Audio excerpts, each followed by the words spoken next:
बिस्मिल्लाहिर्रहमानिर्रहीम।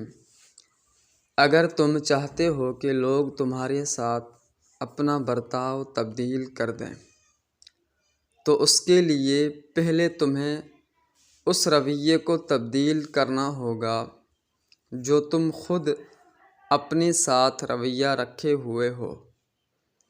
जब तक तुम अपने आप से पूरी खुलूस से और पूरी तरह मोहब्बत करना नहीं सीखते, बहुत मुश्किल है कि तुम्हें मोहब्बत नसीब हो। और जब ये मर्तबा हासिल हो जाए तो फिर हर उस कांटे के लिए भी शुक्रगुजार रहो जो तुम्हारे रास्ते में फेंका जाए, क्योंकि ये उस बात की अलामत है कि तुम पर अनकरीब फूल भी निछावर होंगे।